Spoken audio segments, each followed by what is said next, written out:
আর ৩২ number, এটা তো আমরা কোনো ব্যক্তিগতভাবে ব্যবহার করিনি।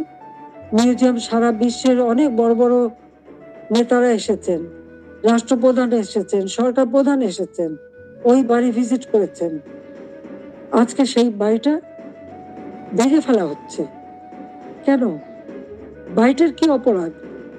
ওই বাড়িটাকে কেন এত ভয়? আমি দেশের মানুষের কাছে আজকে বিচার চাই, আমি দেশের জনগণের কাছে বিচার চাই। বলুন আপনারা, আমি কি আপনাদের জন্য কিছু করিনি? তাহলে কেন এই অপমান? কেন এই বাড়িটা ভাঙা হবে? এই বাড়ি থেকে তো স্বাধীনতার ঘোষণা দিয়েছিলেন জাতির পিতা। আর স্বাধীন দেশ হয়েছিল বলেই তো আজকে বাংলাদেশ এত উন্নত হয়েছে। তাহলে এই বাড়ি কারা ভাঙে? আমি আপনাদের কাছে, দেশের জনগণের কাছে বিচার চাই। যে স্মৃতিটুকু নিয়ে 2 বোন বেঁচে ছিলাম, আজকে সেই স্মৃতিটুকু ভেঙে ফেলা হচ্ছে। এর আগে আগুন দিয়ে পুড়িয়েছে, আজকে ভেঙে ফেলা হচ্ছে। হ্যাঁ, একটা দালান ভেঙে ফেলতে পারে, ইতিহাস মুছতে পারবে না।